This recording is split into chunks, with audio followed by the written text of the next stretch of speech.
بالله السميع العليم من الشيطان اللعين الرجيم حسبنا الله ونعم الوكيل نعم المولى ونعم النصير بسم الله الرحمن الرحيم الحمد لله الذي هدانا لهذا وما كنا لنهتدي لولا أن هدانا الله لقد جاءت رسل ربنا بالحق والصلاة والسلام والتحية والإكرام على أشرف الأنبياء والمرسلين مولانا ومولى الكونين جد الحسن والحسين أبي القاسم محمد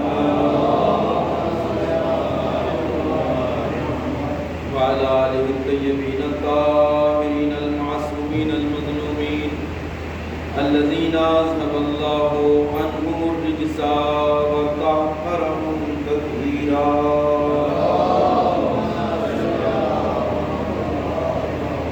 ولعنة الله الدائمة الباقية الأبدية على أعدائهم وقاتليهم وغاصبي حقوقهم أجمعين من الآن إلى قيام يوم الدين. أما بعد فقد قال أبو عبد الله الحسين عليه السلام: إن كان دين محمد لم يستقم إلا بقتلي فيا سيوف ديني.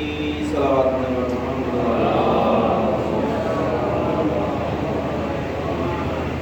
عزیزان محترم اور بزرگان گرامی قدر، تاریخ کربلا اور کربلائی تعلیمات کے حوالے سے یہ سلسلہ گفتگو جاری ہے، اور ہم نے کربلا والوں کے راہ حق میں عزم و استقامت، پامردی اور ثبات قدم کا جو تذکرہ اس فرش عزا پر سنا ہے، وہ ہمارے لیے مسلسل تعلیم ہے. اور ہم جانتے ہیں کہ مجلس عزا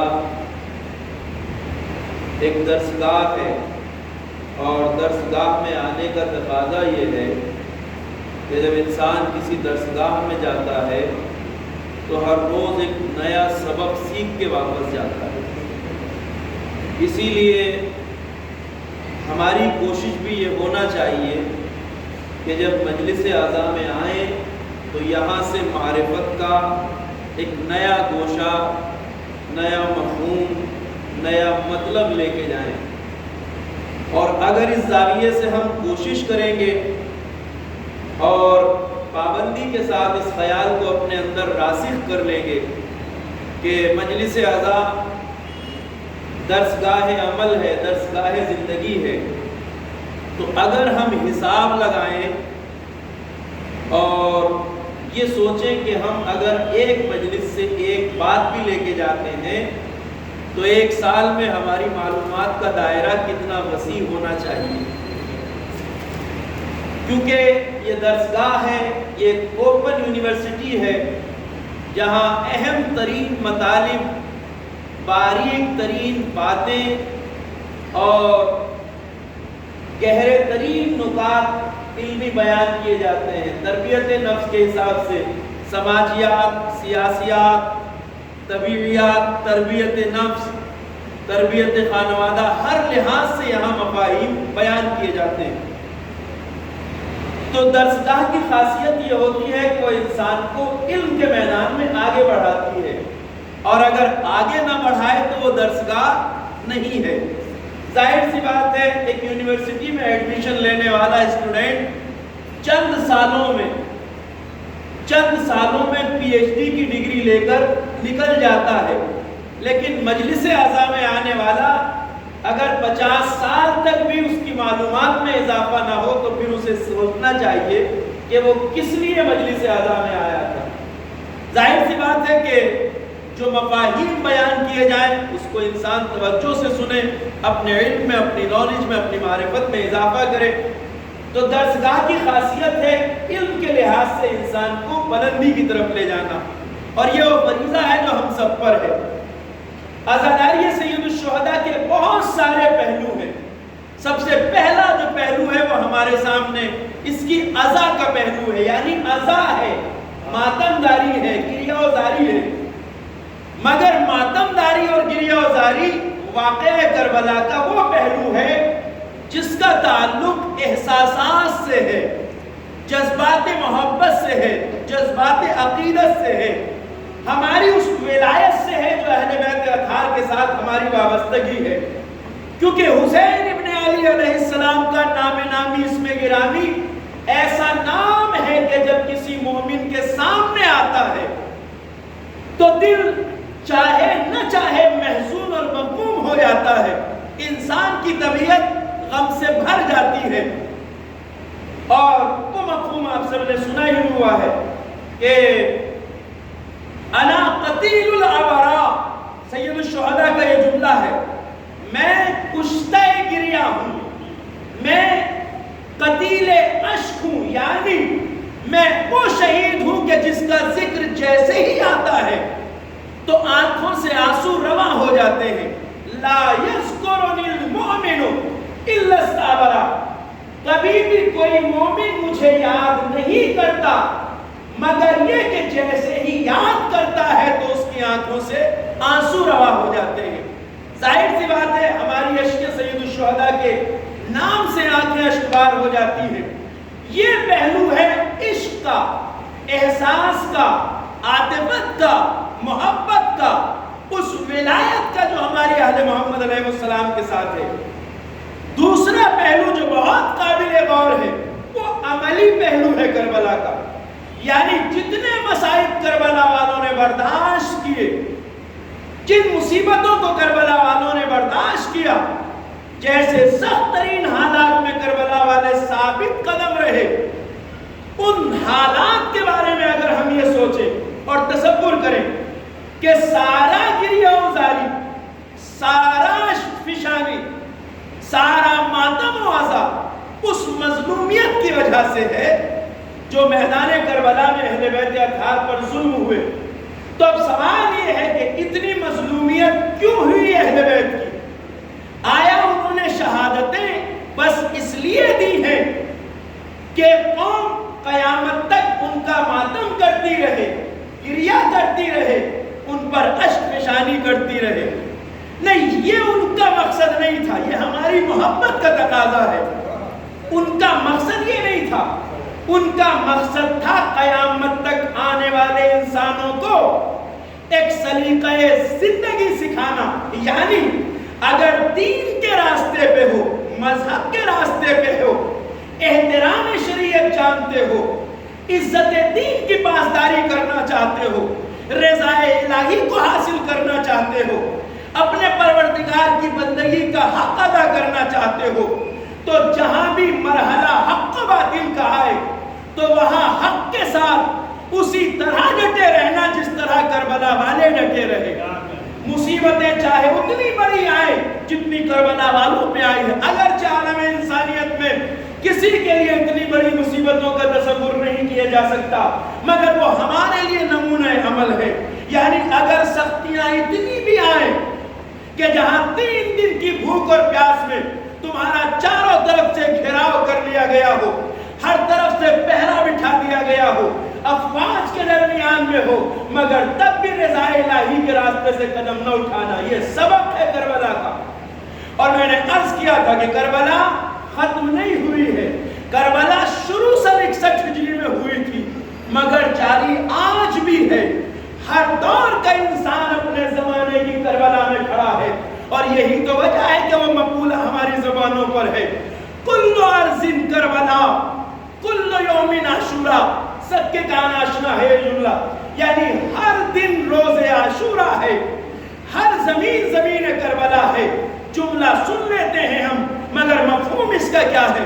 یہ بات کہی کیوں گئی ہے؟ اس کا مقصد کیا ہے؟ ہدف کیا ہے؟ کیوں کہا گیا ایسا؟ ہر زمین زمین کربلا ہے، ہر دن یوم عاشورا ہے۔ یہ اس لیے نہیں کہا گیا کہ نعوذ باللہ سرزمین کربلا اگر ایک خاص زمین کا نام ہے تو وہ وہی زمین ہے جو ملک عراق میں ہے، اور اگر روز عاشورا کسی خاص دن کا نام ہے تو وہ وہی دن ہے جو عاشورہ محرم 10 محرم 61 ہجری کو آیا تھا۔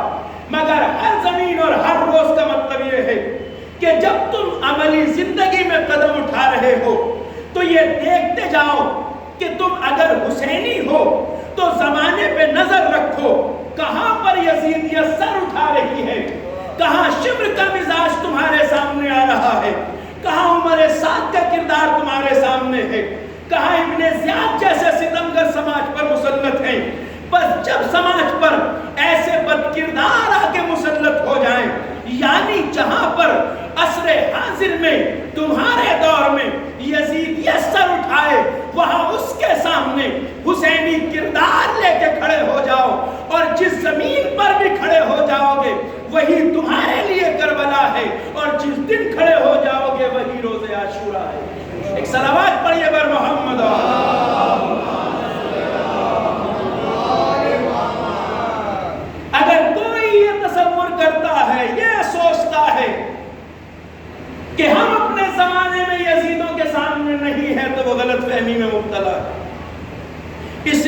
کربلا میں جو مقابلہ ہوا تھا وہ ایسا مقابلہ نہیں تھا جو کربلا ہی میں شروع ہوا کربلا ہی میں ختم ہو گیا ہو، نہیں، یہ تو حق و باطل کا وہ جاری معرکہ تھا جو کربلا تک آیا۔ ہاں، کربلا اس ٹکراؤ کی معراج ہے، یعنی اس سے بڑا واقعہ نہیں ہو سکتا، مگر یہ جو ٹکراؤ حق و باطل کا ہے یہ تو ہمیشگی ہے، ایسا نہیں ہے کہ کربلا ہی میں پیدا ہوا ہو۔ علامہ اقبال کا ایک مشہور شعر ہے، اگرچہ فارسی میں ہے مگر اردو افراد بھی اس کو بارہا سن چکے ہیں، کان آشنا ہے سب کے، کہ نہیں، یہ شعر تو اردو ہی میں ہے، فرماتے ہیں کہ ستیزہ کار رہا ہے ازل سے تا امروز، یعنی ازل سے لے کر آج تک ٹکراؤ میں رہا ہے، چراغ مصطفی سے شرار بولہبی۔ اب یہ فرماتے ہیں کہ یہ جو دو ٹکراؤ ہیں، ایک فکر بولہبی ہے، ایک فکر مصطفی ہے، اس کا ٹکراؤ کب سے بتا رہے ہیں؟ کہہ رہے ہیں یہ ازل سے ایسا رہا ہے، یعنی ہمیشہ سے حق و باطل کا ٹکراؤ جاری رہا ہے، اور ہر دور کے انسان اس معرکے میں کھڑے ہیں۔ توجہ فرمائیے گا، بات کی طرف میں جو لا رہا ہوں گفتگو کو توجہ سے سنیے گا۔ یہ ٹکراؤ صرف کربلا میں نہیں تھا، یہ ٹکراؤ ازل سے جاری تھا۔ کربلا اس کی سب سے بڑی جلوہ گاہ ہے، یہ الگ بات ہے۔ ٹکراؤ تو شروع سے تھا، ازل سے تا امروز، یعنی آج تک جاری ہے۔ علامہ اقبال فرماتے ہیں آج تک جاری ہے۔ یہ وہی ٹکراؤ تھا کربلا کا کہ جس میں افراد بدلتے رہے، شخصیتیں بدلتی رہی، مگر معرکہ وہی رہا۔ ہاں، یہ وہی معرکہ تھا جو تخلیق آدم سے شروع ہوا، یعنی آدم کو جب اللہ نے مجسم میں بنا کر اس میں روح پھونک دی اپنی، اور ملائکہ کو حکم دیا کہ آدم کو سجدہ کرو، تو آدم کے مقابلے میں ایک باطل کھڑا ہوا جس نے آدم کو سجدہ کرنے سے انکار کر دیا۔ معرکہ شروع ہوتا ہے وہاں سے، جہاں آدم کے مقابلے میں ابلیس آتا ہے، حق و باطل کا ٹکراؤ شروع ہوتا ہے۔ آدم کو سجدہ کرنے سے انکار، آدم کے سامنے بغاوت، اللہ کے سامنے بغاوت تھی، حق و باطل کا معرکہ شروع ہوا تب سے۔ یعنی اس زمانے میں دیکھا جائے، اس عصر میں دیکھا جائے، اس دور میں دیکھا جائے تو اسی ٹکراؤ کا نام آدمیت اور ابلیسیت تھا۔ غور فرمائیے گا بات پر، اسی ٹکراؤ کا نام اس وقت آدمیت کا یعنی آدم کا اور ابلیسیت کا ٹکراؤ تھا، یعنی ابلیس سے ٹکراؤ تھا۔ یہی ٹکراؤ آگے بڑھا، نوح کے دور میں آیا تو نوح اور ان کے مخالفین سے ٹکراؤ بنا۔ یہی مقابلہ جب ابراہیم کے دور میں آیا تو مقابلے میں نمرود تھا۔ توجہ فرمائیے گا، تاریخ کی کڑیاں ملاتے چلے جائیے، کربلا واضح ہو جائے گی۔ ارشاد ہوتا ہے یہی آدم کے دور میں تھا تو آدمیت اور ابلیسیت کہلایا، ابراہیم کے دور میں آیا تو ابراہیمیت اور نمرودیت کہلایا، موسیٰ کے زمانے میں آیا تو ایک طرف موسیٰ ہے، ایک طرف فرعون ہے۔ یہی ٹکراؤ موسویت اور فرعونیت کا ٹکراؤ کہلایا۔ پیغمبر کے زمانے میں آیا تو ایک طرف ابو لہب و ابو جہل جیسے افراد ہیں، ایک طرف پیغمبر ہیں۔ یہ چراغ مصطفی اور چراغ ابو لہبی کا ٹکراؤ کہلایا۔ کربلا تک آیا تو اسی ٹکراؤ کا نام حسینیت اور یزیدیت کا ٹکراؤ کہلایا۔ توجہ فرمائیے گا، کربلا میں آ کے یہی ٹکراؤ حسینیت اور یزیدیت کا ٹکراؤ کہلایا۔ ایک طرف حسین ہے، ایک طرف یزید ہے۔ اب اس ٹکراؤ کا نام کربلا میں آتے آتے حسینیت اور یزیدیت کا ٹکراؤ ہو گیا، کیونکہ کربلا اتنی بلند ہے کہ کربلا سے پہلے یہ معرکہ جو چلتا رہا، اس میں کردار آتے رہے، نام بدلتے رہے، مگر کربلا اتنی عظیم ہے کہ کربلا کے بعد اب قیامت تک اس ٹکراؤ کا نام حسینیت اور یزیدیت کا ہی رہے گا، اب کوئی اور نام نہیں آئے گا۔ قیامت تک اب یہ ٹکراؤ یزیدیت اور حسینیت کا کہلائے گا۔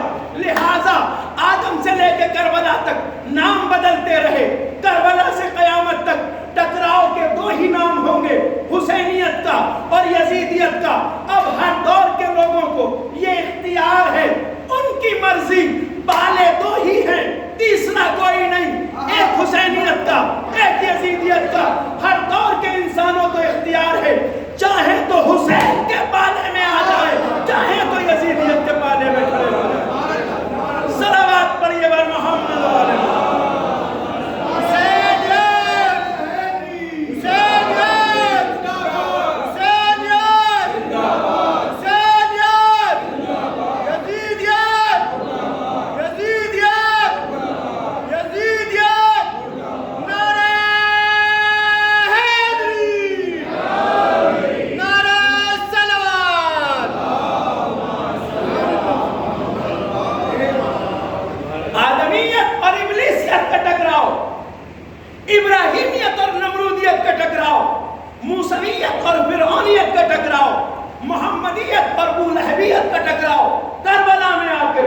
اس لیے کہ اب قیامت تک نہ تو کوئی حسین جیسا بلند آ سکتا ہے نہ یزید جیسا پست آ سکتا ہے. اب یہ ٹکراؤ قیامت تک جو جاری رہے گا وہ حسینیت اور یزیدیت کا ٹکراؤ. انسانوں کو اختیار ہے کہ وہ کس صف میں رہنا چاہتے ہیں, یا تو یزیدیت کے پالے میں چلے جائیں یا حسینیت کی صف میں آ جائیں. مگر اختیار تو ہے, مگر آج بھی دنیا اس بات کو جانتی ہے اختیار تو سب کو ہے, مگر چونکہ تحریک کربلا کی بنیاد حسین نے عزت پہ رکھی تھی, سربلندی پہ رکھی تھی, بالادستی پہ رکھی تھی, سرفرازی پہ رکھی تھی, تو قسم خدا کی یزیدیت کے پالے میں قیامت تک یا آج سے لے کر قیامت تک چاہے کتنی بھی بھیڑ آ جائے اور حسینیت کے پالے میں چاہے کتنے بھی کم افراد ہوں, مگر ہر دور میں عزت حسینیت کو ملے گی, یزیدیت کو ذلت نصیب ہوگی. یہ واقعہ ہے, یہ حقیقت ہے, اس کا کوئی انکار نہیں کر سکتا. عزت نہیں پا سکتے کسی بھی دور میں, کسی بھی حال میں عزت نہیں پا سکتا یزیدی ٹولہ. تعداد کتنی بھی ہو, بھیڑ کتنی بھی ہو, لشکر کتنے بھی ہو, افواج کتنی بھی ہو, مگر عزت نہیں پا سکتا. اور یہ دعویٰ اگر ہم اور آپ اپنے دور میں دیکھنا چاہیں تو آج بھی آنکھ کھول کے دیکھ سکتے ہیں. مڈل ایسٹ کی طرف نظر ڈالیے, 58 اسلامی ممالک ہیں, 58. بہت بڑی تعداد ہوتی ہے صاحب, کم نہیں ہے. اتنی بڑی اسلامک ممالک کا یہ پورا مڈل ایسٹ, مشرق وسطیٰ, اتنی بڑی تعداد میں مسلمان دنیا میں رہتے ہیں. اللہ نے ان کے قدموں میں ہر نعمت ڈال دی ہے, وہ نعمتیں جن پر پوری دنیا کا سسٹم اور نظام چل رہا ہے. پیٹرول ان کے قبضے میں, گیسز طرح طرح کی ان کے قبضے میں, ساری دنیا کو انرجی فراہم کرنے والے کون ہیں؟ یہی مسلمان ہیں. کسی مقام پر رہبر معظم حضرت آیت اللہ عظمی خامنئی نے ارشاد فرمایا تھا, میں عربوں سے یہ کہنا چاہتا ہوں صرف اتنی بات کہ یہ اللہ کی ان نعمتوں کو سمجھیں, شکر ادا کریں اور اپنے آپ کو پہچانیں. اللہ نے جو نعمتیں ان کے قدموں میں ڈال دی ہیں, اگر یہ نعمتیں ہمارے دشمنوں کے قبضے میں ہوتی تو وہ ہم سے ایک گلاس پیٹرول دینے کے لیے ہمیں 1000 بار اپنے قدموں پہ جھکاتے. ایک گلاس پیٹرول دینے کے لیے اگر یہ ان کے قبضے میں ہوتا تو کہتے ہیں وہ ہمیں ایک گلاس پیٹرول دینے کے لیے 1000 بار اپنے قدموں پہ جھکاتے. مگر آج معاملہ برعکس ہے, جنہیں اللہ نے سب کچھ دیا ہے بجائے جھکانے کے وہ قدموں پہ جھکے ہوئے ہیں. اب اتنا بڑا عالم اسلام, فرق کیا ہے؟ اس کی وجہ کیا ہے؟ وجہ اس کے سوا کچھ نہیں ہے کہ اگر دنیا دیکھنا چاہتی ہے کہ عزت حسینیت کیا ہے, یزیدیت کی ذلت کیا ہے, تو آج دیکھ لے اتنا بڑا عالم اسلام سب کا سب مل کر سپر طاقتوں کے آگے سر جھکائے کھڑا ہے غلاموں کی طرح. صفحہ عرض پر تنہا ایک حسینی قوم ہے جو سپر طاقتوں کی آنکھوں میں آگے ڈال کے رکھے.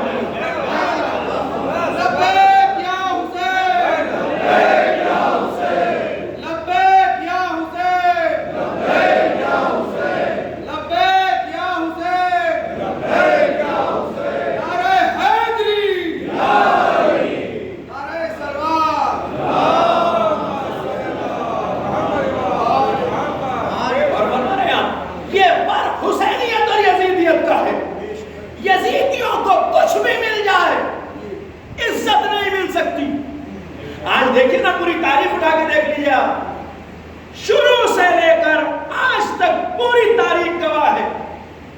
اسلامک ہسٹری کے ہر پیج اور ہر صفحے پر اگر آپ کو خون بہتا ملے گا تو محبان آل محمد کا. کتنی گردنیں کاٹی گئیں, کتنے گھر اجاڑے گئے آل محمد کے چاہنے والوں کی, پوری تاریخ بھری پڑی ہے. کتنے گلے کاٹے گئے. بغداد کی دیواریں سادات اور محبان آل محمد کے خون کے گاروں سے تعمیر کی جاتی ہے، جہاں لاشوں کو دیواروں میں چن دیا جاتا تھا۔ حجاج، متوکل، منصور دوانقی جیسے ظالم و یزیدوں کے دور سے تاریخ انسانی گزر کے آئی ہے۔ کتنے گلے کاٹے گئے اس قوم کے، کتنے گھر اجاڑے گئے، یعنی جتنا کچھ ان کے پاس تھا سب لگا دیا اس قوم کے وجود کو مٹانے کے لیے۔ لگایا یا نہیں؟ بھئی ایک مٹھی بھر قوم ہے، چھوٹی سی قوم، اور تمہارے پاس حکومتیں ہیں، مملکتیں ہیں، جاگیریں ہیں، لشکر ہیں، بیت المال ہیں، خزانے ہیں، لیکن سارا دھیان صرف ایک چھوٹی سی قوم کو مٹانے کے لیے۔ آخر ایسا کیوں تھا؟ اس لیے کہ انہیں پتا تھا کہ یہ تعداد میں کم ضرور ہیں مگر راستہ حسین ابن علی کا راستہ ہے۔ ہر دور میں ظلم کیا گیا، ستایا گیا۔ اچھا سوال یہ ہے کہ جب سب کچھ ان کے پاس تھا، ہمارے پاس تو کسی دور میں نہیں رہا، حکومت، مملکت۔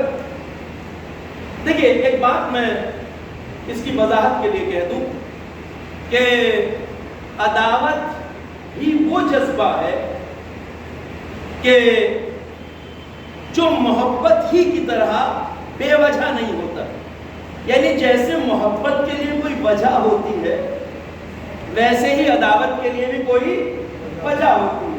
ذرا سا دھیان دیجیے گا، بات کے لیے واضح ہو جائے گی۔ محبت بھی ایسا جذبہ نہیں جو بے وجہ ہو جائے، نہیں، محبت بھی بے وجہ نہیں ہوتی، عداوت بھی بے وجہ۔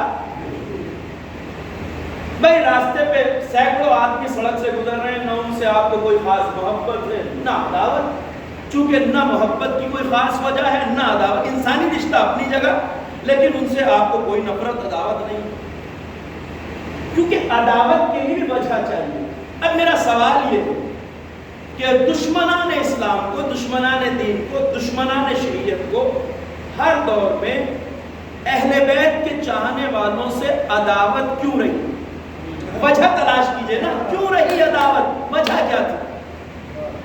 ہم سے عداوت، ہم ہمیشہ تھوڑے سے رہے تعداد میں کم، مدینہ ہو یا کربلا یا اس کے بعد آج تک ہم تعداد میں کم رہے، عداوت ہم سے کیوں تھی؟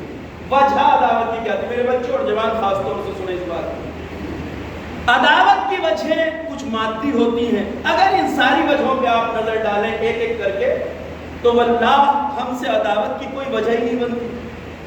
ایک تو عداوت کی وجہ ہوتی ہے کہ کسی قوم کے پاس حکومت ہو، اقتدار ہو، تاریخ گواہ ہے حکومت بھی کبھی ہمارے پاس نہیں رہی، تمہارے پاس نہیں۔ عداوت کی ایک وجہ کسی کی دولت ہوتی ہے، ثروت ہوتی ہے، مال، املاک، جاگیریں ہوتی ہیں، تاریخ گواہ ہے خزانے بیت المال بھی ہمیشہ تمہارے پاس رہے، ہمارے پاس نہیں۔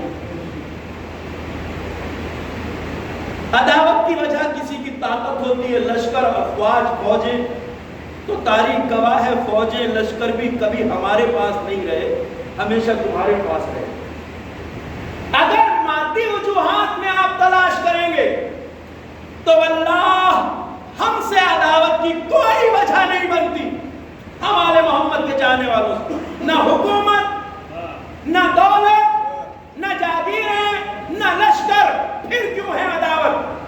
اس لیے یہ چیزیں وجہ عداوت نہیں ہے کہ جتنی بھی یہ چیزیں میں نے گنائی ہیں سب وہ ہیں جنہیں چھینا جا سکتا ہے، جنہیں چھینا جا سکتا ہے اور چھین لیا گیا۔ ہم سے عداوت کی وجہ تو وہ چیز ہے جسے کبھی چھینا نہیں جا سکتا، کیونکہ اس کا اختیار اللہ نے اپنے ہاتھ میں رکھا ہے۔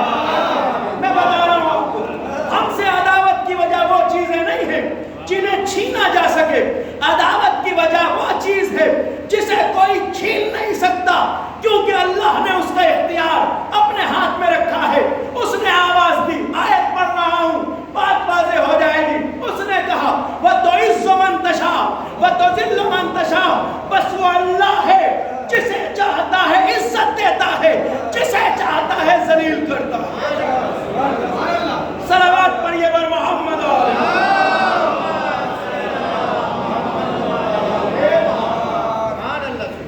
تو ہم سے عداوت کی وجہ ہے ہماری عزت،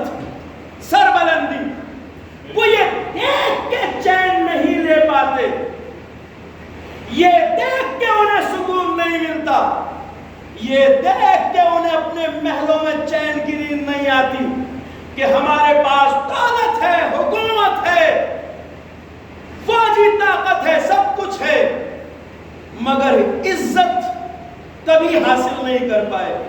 عزت نے سر جھکایا تو اہل بیت اور ان کے چاہنے والوں کے دروازے پہ سر جھکایا، یعنی ہم سے ہماری عزت کبھی نہیں چھین سکے، اور اس عزت کو ساری دنیا دیکھ رہی ہے، ایک دو دن کی بات نہیں ہے، زمانہ جانتا ہے۔ وجہ عداوت وہ عزت ہے کہ جو آل محمد اور ان کے چاہنے والوں کو اللہ نے دی، فقر و فلاکت ہو، غربت یا ستم ہو، کسی بھی دور میں ہم نے ہر طرح سے زندگی گزارنی ہے، مگر کبھی بھی تاج عزت ہم سے نہیں چھینا ہے۔ عزت نے کبھی آل محمد اور ان کے چاہنے والوں کی ڈوڑی کو الوداع نہیں کہا ہے، ہمیشہ عزت رہی۔ آج بھی ایک سوال دنیا کرتی ہے، آپ سے بھی پوچھ سکتے ہیں لوگ، آپ کیا کرتے ہیں مجلس میں جا کے؟ جہاں تک دنیا کی نظر جاتی ہے وہیں تک سوال ہے۔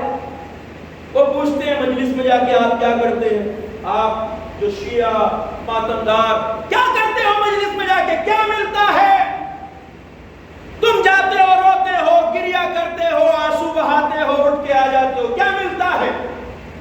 وہ جو دکھائی دینے والی چیز ہے اسے دیکھ پاتے ہیں اس لیے سوال کرتے ہیں، مگر انہیں یہ نہیں پتا ہے کہ ہم اس فرش اعزا پہ آ کے آنسوؤں کا نذرانہ پیش کر کے جاتے ہیں، عزت کا تاج لے کے جاتے ہیں۔ یہ عزت اسی فرش اعزا سے ملتی ہے، چونکہ یہاں جینے کا سلیقہ ملتا ہے، عزت کا تاج یہیں سے ملتا ہے، عزت کا درس یہیں سے ملتا ہے، سربلندی کا سبق یہیں سے ملتا ہے۔ جو قوم حسین ابن علی کی قوم ہو، جو ماتمداروں اور عزاداروں کی قوم ہو، وہ کبھی ظلم کے آگے سر نہیں جھکاتی۔ میں نے دیکھ رہی ہے ساری دنیا اس کو، اور یہ ایسی بات نہیں ہے جسے ہم کہہ رہے ہو، صرف یہ زمانہ جانتا ہے۔ ایک بہت بڑا اسکالر بھی ہے اپنے آپ میں، اور برٹش پارلیمنٹ کا ممبر بھی رہ چکا ہے، جارج گیلیوے، بڑا مشہور نام ہے، مظلوموں کو طرفدار، ایک اچھی سوچ کا انسان برٹن میں۔ اس کی ایک پارٹی بھی ہے، ایک مشہور پارٹی، اسی کی بیس پر یہ پارلیمنٹ میں ممبر بھی بنا تھا۔ جارج گیلیوے نے لندن میں ایک بہت بڑے کنونشن میں یہ اعلان کیا تھا، بہت بڑا ایک اجتماع تھا لوگوں کا۔ اس وقت جب ساری دنیا پریشر بنائی ہوئی تھی، ایٹمی معاملے پر جھکانے کی پوری کوشش ہو رہی تھی، 5+1 دنیا کے 5 سپر پاور اور ایک اور جرمنی کو ساتھ ملا کر مذاکرات کی ٹیبل پہ ایک طرف بیٹھتے تھے، حسین والے ایک طرف بیٹھتے تھے۔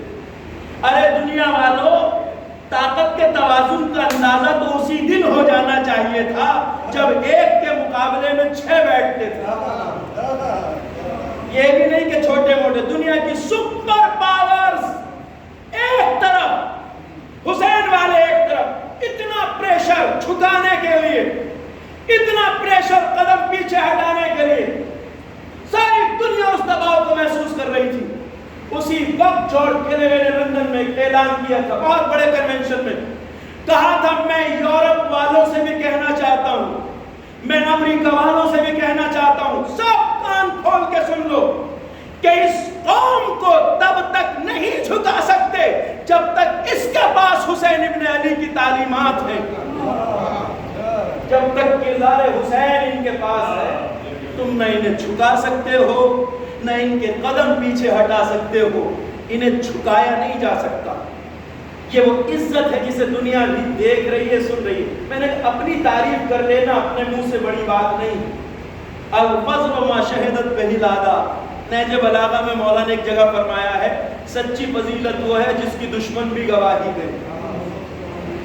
آج ساری دنیا دیکھ رہی ہے، سیکنڈ ورلڈ وار کے بعد سے آج تک 70 سال کے اس طویل پیریڈ میں اس فرعونی حکومت کو جس کی طرف کسی نے آنکھ اٹھا کے نہیں دیکھا، 70 سال کی طویل تاریخ میں سیکنڈ ورلڈ جس کی طرف کسی نے آنکھ اٹھا کے نہیں دیکھا، آج اس کی چھاونیوں کو مٹی کے ڈھیر میں بدل دیا کربلائیوں نے۔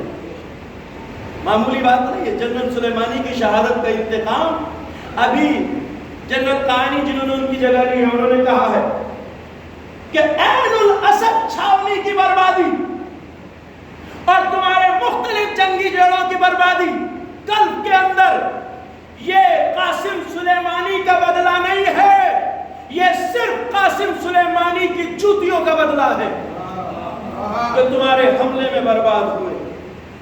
ابھی وہ انتقام باقی ہے، اور یہی بات ہے کہ جس نے اب تک 70 سال کی تاریخ میں جسے چاہا مارا، جسے چاہا پیٹ دیا، جسے یہ وہ بھی نہیں ہے جو کہتے ہوں اور کرتے نہ ہوں۔ ان کی بہادری کا عالم یہ، اگرچہ چھوٹے موٹے ممالک کے ساتھ ہی بھیڑے ہیں، پاناما، کیوبا، چھوٹے موٹے بیچارے غریب ممالک کو تہس نہس کر کے سپر پاور بنے ہوئے تھے۔ یزیدیت کا اصل میں معاملہ یہ ہوتا ہے کہ وہ اپنی طاقت کی دھونس میں جو بٹھاتا ہے تو وہ کمزوروں کے ذریعے بٹھاتا ہے۔ آج تک کی تاریخ میں اتنے چھوٹے چھوٹے ممالک کے اوپر اتنے مظالم کر، ایسا نہیں ہے کہ وہ جو کہتے ہیں وہ کر نہ پاتے ہوں، نہیں کیا انہوں نے۔ جب بھی جس کو کہا، دھمکی جسے بھی دی کیا۔ انہوں نے اجڑے ہوئے ملک افغانستان کو کہا تھا جب طالبان نے قبضہ کر لیا تھا کہ ہم تمہاری اینٹ سے اینٹ بجا دیں گے۔ کچھ ہی مہینوں میں انہوں نے افغانستان کی اینٹ سے اینٹ بجا دی ہے نہیں، یعنی جسے کہا اسے کر کے بھی دکھایا۔ ایسی بات نہیں ہے، وہ لوگ نہیں ہے کہ جو کہتے ہی ہوگا۔ انہوں نے پورے مڈل ایسٹ میں مضبوط سمجھا جانے والا، جس کی بہادری کے قصے خود یورپ کے اخبار پڑھتے تھے، جسے آئرن مین کہتے تھے، عراق کا وہ ملعون ڈکٹیٹر صدام، یاد ہے آپ؟ جسے خلیفۃ المسلمین کہنے کی بے شرمی بھی کی گئی تھی، جسے آئرن مین لکھا جاتا تھا، اس سے کہا کہ ہم عراق کو مٹی کے ڈھیر میں بدل دیں گے۔ ادھر کہا، ادھر کچھ مہینوں میں عراق کو تہس نہس کر دیا۔ تو ایسا نہیں ہے کہ یہ کہتے ہوں کرتے نہ ہوں۔ انہوں نے پاناما کو برباد کیا، انہوں نے کیوبا کو برباد کیا، انہوں نے ہیروشیما اور ناگاساکی کو تہس نہس کیا، جہاں کہا کر دکھایا۔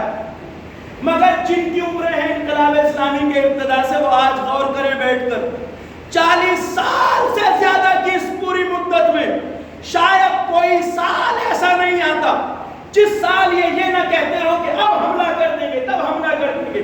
کہتے ہیں، ساری دنیا میں ہنگامہ مچتا ہے، میڈیا میں شور مچنے لگتا ہے، آوازیں اٹھنے لگتی ہیں، میڈیا چلانے لگتا ہے، اب حملہ ہوا، تب حملہ ہوا۔ گلف میں پڑے ہوئے جنگی بیڑوں کے رخ تہران کی طرف کر دیے جاتے ہیں، ایک شور مچتا ہے، ہر طرف بے چینی پھیلتی ہے، پھر لوگ دیکھتے ہیں کچھ بھی نہیں ہوا۔ یہ وہ ہے جو جسے کہہ دیتے ہیں کر دکھاتے ہیں، مگر 40 سال سے ایک جگہ وہ ہے جہاں بس کہتے ہیں کر کچھ نہیں پاتے۔ ایسا کیوں ہے؟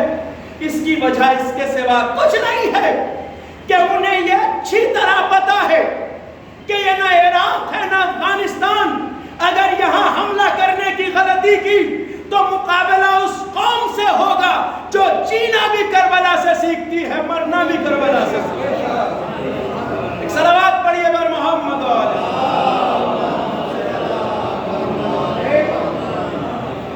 یہ وہ معرکہ ہے حق و باطل کا جو آج بھی جاری ہے، اور یہ معرکہ اس دور میں بھی جاری ہے، آج بھی جاری ہے۔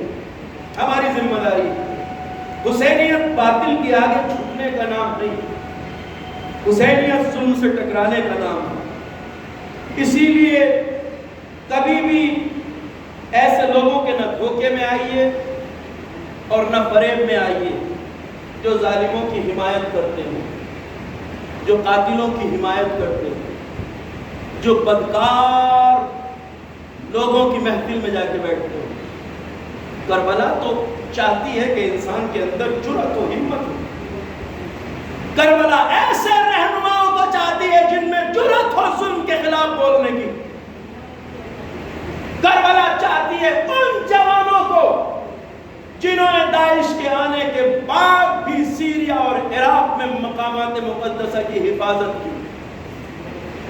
کربلا کو چاہیے شہید محسن حججی جیسے بچے جوان جو میدان میں یہ دعا کر کے جاتے ہیں جاتے ہیں کہ میری اپنے اللہ سے دعا ہے کہ میری شہادت بھی اسی طرح ہو جس طرح میرے آقا حسین کی ہوئی تھی، یعنی جس طرح میرے مولا کا گلا کاٹا گیا تھا میرا بھی گلا کاٹا گیا۔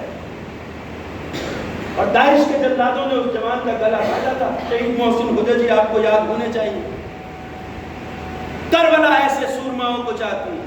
وہ نوجوان، واللہ میں یہ بات ابھی رک کے کہہ دیتا ہوں یہیں پر، داعش کسی چھوٹی موٹی آندھی کا نام نہیں تھا۔ داعش کو پلان کس طرح کیا گیا تھا اب خبریں آ رہی ہیں، میں نے یہ بات تو سب جانتے ہیں کہ دشمنان اسلام جو سازشیں کرتے ہیں مسلمانوں کے خلاف، ان کا پتہ بھی مسلمانوں کو 100 سال بعد لگتا ہے۔ یہی اب ہو رہا ہے۔ جنہوں نے داعش کو مٹانے کے لیے دنیا کو سامنے ایک مکھوٹا چڑھایا تھا، آج وہی کہہ رہے ہیں کہ داعش کو ہم نے بنایا تھا۔ ہیلری کلنٹن نے اعتراف کیا ہے کہ ہم نے 120 ملکوں سے ٹیررسٹوں کو بھرتی کر کے ترکی کے راستے سے سیریا اور عراق میں داخل کیا تھا۔ 50 کھرب ڈالر صرف اس نجس سعودی حکومت نے ان کو دیے تھے داعشیوں کو۔ 50 کھرب ڈالر اسی امارات نے دیے تھے یو اے ای کے ان بدکار حکمرانوں نے انہی داعش والوں کو۔ جاپان سے نئی گاڑیاں ٹویوٹا کمپنی کی فری دی گئی تھی ان کو، ہزاروں گاڑیاں، 50,500 گاڑیاں، انہیں اتنا کچھ دیا گیا، سارا ایٹومیٹک نیا ہتھیار امریکہ نے ان کو دیا تھا۔ ان کے زخمیوں کا علاج کھلے عام اسرائیل میں ہوتا تھا۔ اسرائیل کا پرائم منسٹر ان کے زخمیوں کی عیادت کے لیے آتا، کھلا اوپنلی۔ پھر بھی یہ مسلمان عقل کے اندھے یہ سمجھتے ہیں کہ وہ اسلام کا جھنڈا لے کے آئے تھے۔ معمولی آدمی نہیں تھی، انہیں اتارا گیا تھا عالم اسلام کو تہس نہس کرنے کے لیے۔ سیریا اور عراق تو بس پہلا مرحلہ تھا، سیریا اور عراق پہلا مرحلہ تھا۔ اس کے بعد وہ کہہ رہے تھے اور کھل کے ہم مکہ پہ حملہ کر کے خانہ کعبہ کو بھی توڑ ڈالیں گے، اور وہ کرتے چونکہ انہوں نے اصحاب رسول کی قبروں کو نہیں چھوڑا تھا۔ سیریا میں کتنے اصحاب کی قبریں کھود دی گئی، ہزار سال پرانی آثار قدیمہ کی مسجدوں میں ڈائنامائٹ لگا کے اڑا دیا انہوں نے۔ کم مظالم کیے، جس شہر سے بھی ان کا گزر ہوا، جن پہ ان کا قبضہ رہا، موصل حلب کو دیکھ لیجیے آپ تصویریں اٹھا کے، اس طرح اجاڑ دیا ہے کہ اگلے 50 سال تک وہ شہر دوبارہ اس طرح آباد نہیں ہو سکتے۔ اگر یہ دولت اسلامیہ بنانے آئے تھے، اسلامک اسٹیٹ حکومت کرنے آئے تھے، تو پھر شہروں کو کیوں اجاڑا؟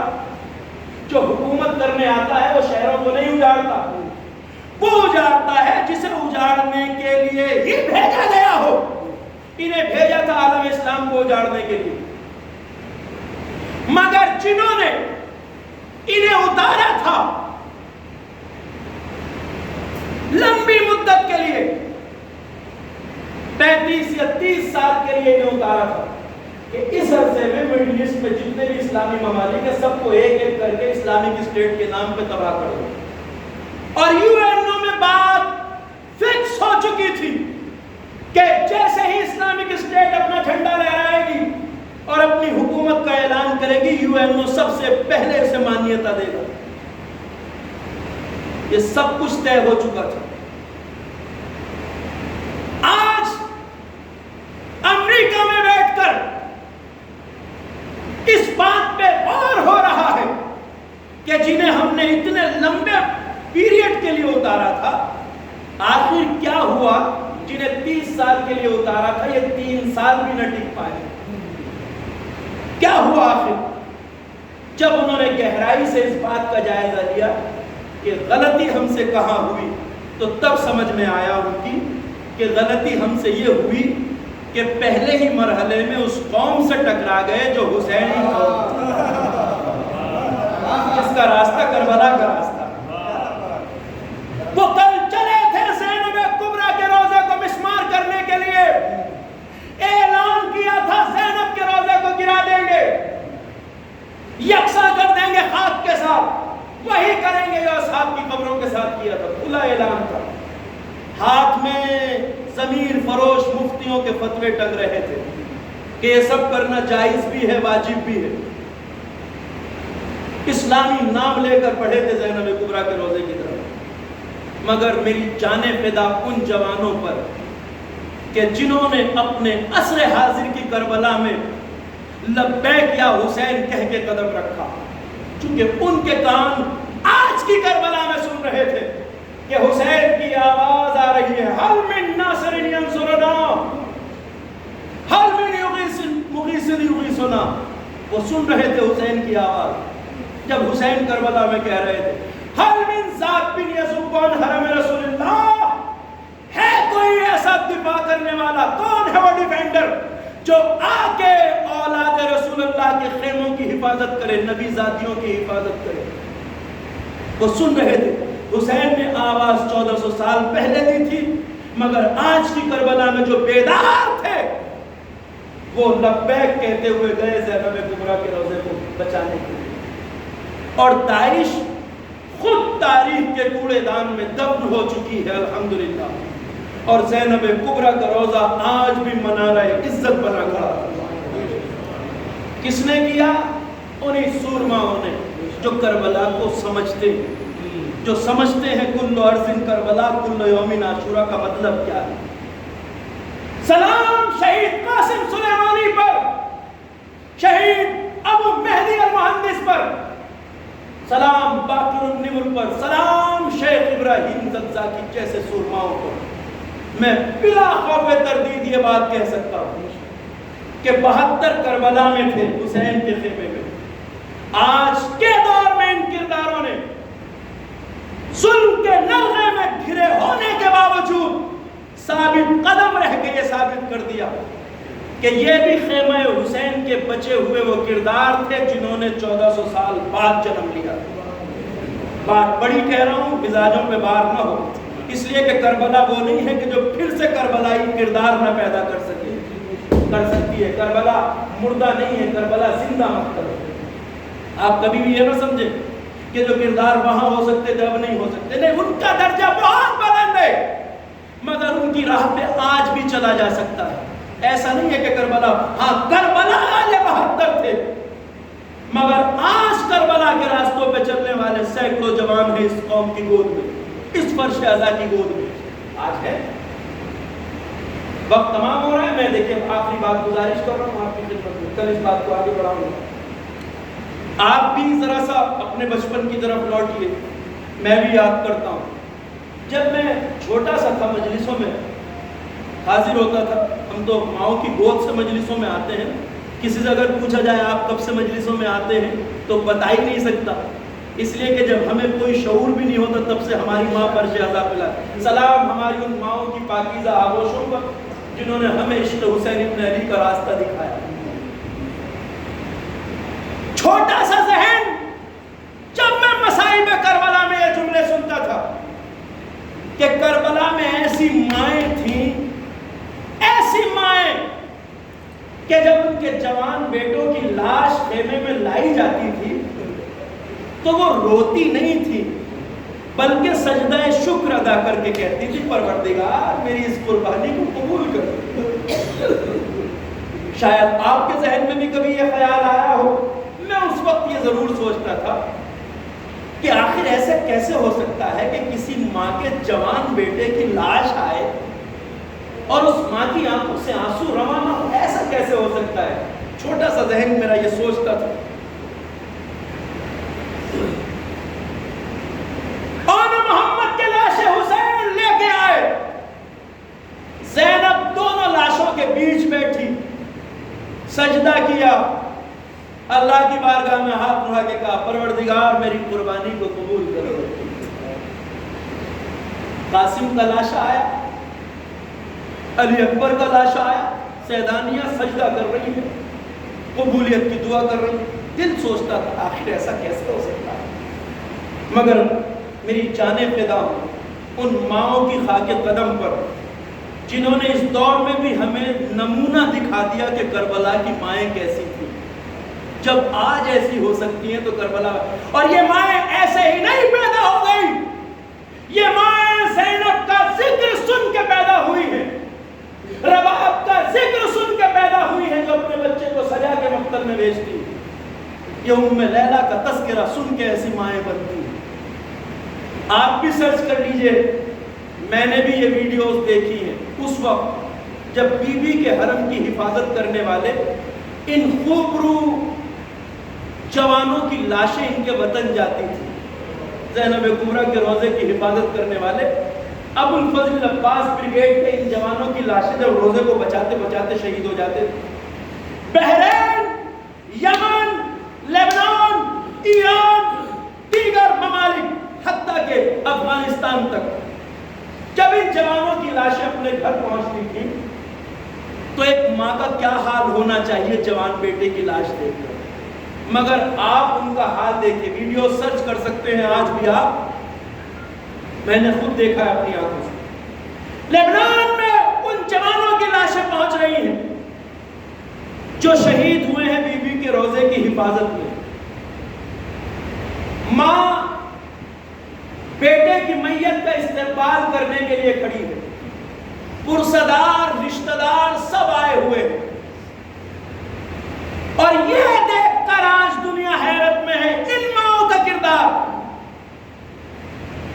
کہ جس ماں کا حال بے حال ہونا چاہیے جوان بیٹے کی لاش کے استقبال میں، وہ مائیں ایک ہاتھ میں پھولوں کا گلدستہ لیے کھڑی ہیں، ایک ہاتھ میں شیرینی ہے، آنے والوں کو شیرینی بانٹتی جاتی ہے، کہتی جاتی ہے دعا کرنا اللہ میری قربانی قبول کر۔ میری جان قربان ان ماؤں پر سلام، زینب کبریٰ پر، جنہوں نے آج بھی ہمیں ایسی مائیں دی ہیں جنہوں نے کربلا سے جینے کا سبق سیکھا۔ واللہ آنکھوں سے نہ دیکھتا تو بیان نہ کرتا یار۔ ایک ماں اپنے بیٹے کی لاش کا استقبال اس طرح کر رہی ہے، ایک ہاتھ میں پھولوں کا گلدستہ ہے، ایک ہاتھ میں شیرینی ہے، شیرینی بانٹتی جاتی ہے، کہتی جاتی ہے دعا کرنا اللہ میری قربانی قبول کر۔ لاش آتی ہے بیٹے کی، ماں تابوت کے پاس جاتی ہے، چہرے سے جب کفن ہٹایا جاتا ہے تو یہ ماں کہتی ہے میرے لال تیرا شکریہ کہ تو نے مجھے فاطمہ زہرا کی بارگاہ میں سرخرو کر دیا، مجھے زینب کو منہ دکھانے کے لائق بنا دیا میرے لال۔ یہ ہے کربلا جو آج بھی کربلائی کردار دے رہی ہے۔ کربلا مردہ مکتب کا نام نہیں ہے۔ یاد کیجئے اس زگزاگی کو جو آج بھی نظام ظلم کی جیل اور قید میں ہے، اپنے 4 بیٹوں کی لاش پر ایک ساتھ نماز جنازہ پڑھا رہا ہے، 4 بیٹوں کی لاش پر۔ 2 بیٹے پہلے مارے گئے تھے، 2 بیٹے اس دن مارے گئے جب عاشورہ کے جلوس پر اٹیک ہوا تھا 2-3-4 سال پہلے۔ 4 بیٹوں کی لاش پر نماز پڑھا رہا ہے ایک باپ۔ جتنے بھی نمازی ہیں مجمع سب رو رہے ہیں، مگر شیخ زگزاگی کی آنکھوں میں نہ آنسو ہے، نہ آواز میں لرزش ہے، نماز پڑھا رہے ہیں پورے اطمینان کے ساتھ۔ ایک باپ جس کے 4 بیٹوں کی لاش کرے، کس نے دیا یہ کردار؟ یہ کربلا نے دیا۔ یہ کردار حسینی کردار میں ڈھلتے ہیں، اس لیے کہ ہم نے سنا ہے نا جو جوان بیٹے کی میت پر نہ رویا وہ حسین۔ کربلا مردہ مکتب نہیں ہے جوانوں، کربلا زندہ مکتب ہے۔ کربلا آج بھی ہمیں ایسے کردار دے، کیوں؟ اس لیے کہ دنیا میں کوئی ایسی مائیں ڈھونڈ سکتا ہے کہ جو عاشور کی رات جو اپنے بچوں کی زندگی کی آخری رات ہے، اس رات بھی اپنے بچوں کو اگر بتا رہی ہے، سکھا رہی ہے تو وہ قربانی کا درس ہے۔ حسین عاشور کی رات کے وقت میں سیدانیوں کے خیمے کی طرف سے جب گزرے تو اپنی بہن زینب کے خیمے کے قریب سے جب گزرے تو خیمے کا پردہ ہٹا کے دیکھا، بہن ایک زانو پر اور کسر رکھے ہوئے ہیں، ایک زانو پہ محمد کسر رکھے ہوئے، دونوں بیٹوں کے بالوں میں انگلیاں پھیر رہی ہے، چہرے کی بلائیں لے رہی ہے، بار بار کہتی جاتی ہے میرے لال اور محمد کل ایسا نہ ہو کہ کوئی تم سے پہلے مقتل میں چلا جائے۔ عرصہ دینے آئے ہو اور محمد کا ماتم ہے،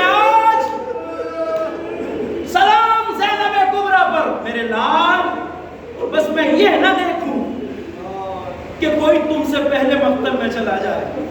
بیٹا خیال رکھنا، اکبر سے پہلے جانا ہے، قاسم سے پہلے جانا ہے میرے نام، خیال رکھنا. حسین نے بہن کو یہ کہتے ہوئے سنا، آنکھوں سے آنسو جاری ہو گئے. کلمہ استرجاع انا للہ و انا الیہ راجعون پڑھتے ہوئے حسین آگے بڑھ گئے. اجرکم اللہ. میں اختصار سے مسائل پڑھنا چاہتا ہوں، وقت گری آدھا ہو جائے. عزاداروں رونے کے ایام ہیں، ذرا ایک لمحے کے لیے رک کے سوچئے آج 5 محرم آ گئے. سال بھر جن دنوں کا انتظار تھا وہ اتنی تیزی کے ساتھ ہم سے رخصت ہو جائیں گے. دامن مراد جتنا ہو سکے اس پر شہدہ سے علم و معرفت و برکت سب اہل بیت اطہار کا صدقہ فیض کرم بٹ رہا. روایت کہتی ہے عاشورہ کا دن آیا، میدان کارزار میں جوان جا رہے تھے، شہید ہو رہے تھے، اصحاب حسینی. اصحاب کے بعد جب خاندان بنی ہاشم کے جوانوں کی قربانیوں کا سلسلہ شروع ہوا تو روایت کہتی ہے کہ اون و محمد بار بار مامو جان کی خدمت میں آتے تھے. مامو جان ہمیں اجازت دیتے، ہر بار حسین واپس بھیج دیتے. دونوں شہزادے بار بار آتے ہیں آقا کی خدمت. روایت کی لفظیں ہیں کہ ایک وقت ایسا آیا کہ دونوں شہزادے ایک جگہ بیٹھے ہوئے تھے اور وہاں سے زینب کبریٰ کا گزر ہوا. جیسے ہی دونوں کی نظر اماں کے چہرے پہ پڑی تو روایت کہتی ہے کہ زینب نے چہرہ پھیر لیا. شہزادے تڑپ گئے، کلیجے کو تھامے ہوئے پیچھے پیچھے آئے، دامن پکڑ کے کہا اماں کیا آپ ہم سے ناراض ہیں؟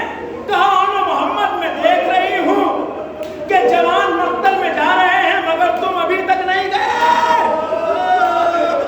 اجرکم اللہ. بیٹا تم ابھی تک نہیں گئے. روایت کہتی ہے شہزادوں نے مادر گرامی کا دامن پکڑ کے کہا اماں واللہ ہم بار بار مامو جان کی خدمت میں جا رہے ہیں مگر پتہ ہے اماں کیا کہہ رہے ہیں؟ مامو جان ہر بار ہمیں سر سے پاؤں تک دیکھتے ہیں اور یہ کہہ کے واپس کر دیتے ہیں اونو محمد حسین ابھی اتنا غریب نہیں ہوا کہ گود کے بالوں کو قربان کرے. مادر گرامی اجازت نہیں مل رہی ہے. روایت کہتی ہے جب زینب نے یہ سنا ایک ہاتھ سے اون کا ہاتھ پکڑا، دوسرے ہاتھ سے محمد کا ہاتھ پکڑا، چلی خیمہ حسینی کی طرف، جا کے ایک بار بھائی کی خدمت میں کھڑی ہو گئی، سلام کیا. حسین نے حیرت سے دیکھا بہن زینب اس وقت کیسے تشریف لائی ہے؟ کہا بھیا میرے پاس قربان کرنے کے لیے بس یہ دو بھیا اونو محمد کو مقتل کی اجازت دے دیجیے. کہا بہن جاؤ لے جاؤ انہیں، ابھی حسین اتنا غریب نہیں ہے. کہا ماں جائے میری فرمائش میری سفارش قبول کر لیجیے. اجرکم اللہ. حسین نے قبول کیا اور اونو محمد دونوں شہزادے مقتل کی طرف چلے. ایک تاکید ماں کی یہ بھی تھی کہ بیٹا کل جب میدان کارزار میں جانا تو تم دو ساتھ ہوگے. ممکن ہے شجاعت حیدر کرار کا ورثہ بھی ہے، شجاعت جعفر طیار کا بھی ورثہ ہے. تم میدان میں اتنی دور چلے جاؤ کہ فرات کی طرف نکل جاؤ. بیٹا خیال رکھنا خیمے میں سکینہ پیاسی ہے، علی اصغر پیاسا ہے. اجرکم اللہ. روایت کہتی ہے دونوں شہزادے جوش شجاعت میں جنگ کرتے کرتے آگے بڑھے جا رہے تھے یہاں تک کہ عمر سعد کے خیمے کی تنہ میں رسیاں کاٹ دی. جوش شجاعت میں آگے بڑھ رہے تھے. یکایک کیا دیکھا آپ کو پتا ہے نا، عمر سعد کے ملعون کے خیمے ترائی میں لگائے گئے تھے. 2 محرم کو ترائی میں لگائے گئے، لہٰذا یہ وہ جگہ تھی جہاں سے دریا بہت قریب تھا. دونوں مصروف پیکار تھے. جنگ کرتے کرتے جب ایک بھائی کی نظر بہتے ہوئے پانی میں پڑی کہا بھیا دریا قریب ہے، یہاں سے دور ہٹ جاؤ کہیں ماں کو خبر نہ ہو جائے. اجرکم اللہ. جب قابو نہ پا پائے دشمن تو دونوں شہزادوں کو گھیر کر حملہ کیا گیا. دونوں شہزادوں کو گھیر کر فوجوں نے حملہ زخموں سے بدن چور چور ہو گئے، اور جب گھوڑے سے گرنے لگے تو آواز دی، مامو جان ہمارا آخری سلام قبول کر لیجیے۔ روایت کہتی ہے جیسے ہی حسین نے یہ آواز سنی کہ بھیا عباس ذرا میرے ساتھ مقتل کی طرف چلو۔ دونوں مقتل میں آئے، شہزادوں کے لاشیں اٹھائے اور خیموں میں لے آئے۔ روایت کہتی ہے ابھی بدن میں جان تھی دونوں شہزادوں کے، دونوں شہزادوں کو لا کر حسین نے خیمے میں لٹا دیا۔ آخری سانسیں چل رہی تھی، بدن سے خون بہ رہا تھا، زخمی جسم پڑے ہوئے تھے۔ اسی اثنا میں زینب کے خیمے میں دوڑی ہوئی فضہ آئی۔ فضہ جیسے ہی آئی، زینب مصلی عبادت پہ بیٹھی تھی، اللہ کی بارگاہ میں ہاتھ پھیلائے ہوئے تھے۔ یکایک فضہ نے آگے کہا شہزادی جلدی آئیے، آپ کے شہزادے مقتل سے آ گئے ہیں۔ جیسے ہی زینب نے سنا کہ اماں فضہ کیا کہا کہ آپ کے شہزادے مقتل سے آ گئے، کہ اماں فضہ کیا واپس آ گئے؟ میں نے انہیں واپس آنے کے لیے تو نہیں کہا۔ سلام زینب کبریٰ پہ، اجرکم اللہ۔ ایک بار آنسو بہا کے فضہ نے کہا شہزادی ذرا آ کے تو دیکھیے کس حال میں آئے ہیں۔ بس ازادارو زینب آئی، دونوں لاڈلوں کو دیکھا، زخمی بدن، ٹکڑے ٹکڑے اعضا، اکھڑتی ہوئی آنکھیں، لاشوں کے بیچ سجدہ کیا، ہاتھوں کو پھیلا کے کہا رب کریم میری قربانی قبول کر لینا۔ میں نے کہا بدن میں جان باقی تھی، ماں نے منہ پھیرا تھا نا، یاد کیجئے روایت کو، ماں نے منہ پھیرا تھا نا۔ اب دونوں شہزادوں نے ماں کی طرف دیکھا، آنکھیں کھلی ہوئی ہیں، ماں کے چہرے کی طرف دیکھا۔ روایت کہتی ہے بس ایک لفظ زبان سے نکلا، ایک بات زینب سے کہی ماں سے، ارضیت اللہ یا ماں، مادر گرامی اب تو ہم سے راضی ہے نا؟ زینب تڑپ گئی، دونوں کے لاشوں سے لپٹ گئی، کہا میرے لاڈلو جاؤ بہشت مبارک۔ زینب اپنی ماں کی خدمت میں شروع ہو گئی، جاؤ میرے لالو، وَسَيَعْلَمُ الَّذِينَ ظَلَمُوا أَيَّ مُنقَلَبٍ يَنقَلِبُونَ اِنَّا لِلَّهِ وَإِنَّا إِلَيْهِ رَاجِعُونَ۔ ماتم حسین یا حسین۔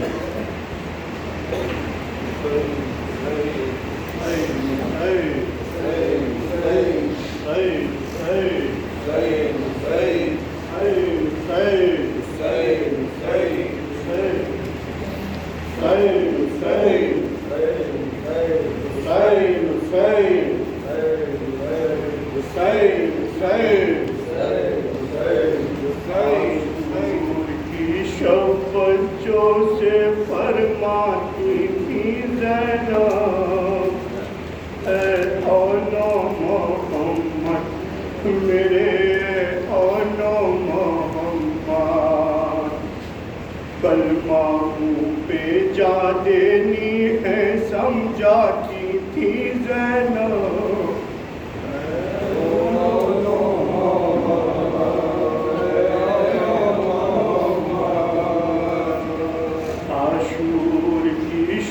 بچوں سے فرماتی تھی زینب،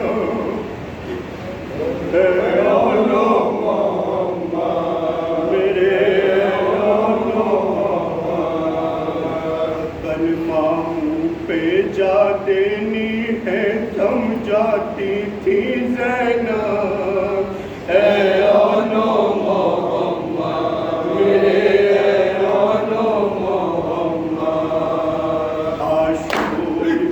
شب بچوں سے فرماتی تھی زینب، اے اولو محمد میرے اولو محمد، زہرا کے دولار پہ کوئی آج نہ آئے، زہرا کے دولار پہ کوئی آج نہ آئے، گر شہ طرف کوئی لئی آنکھ اٹھائے،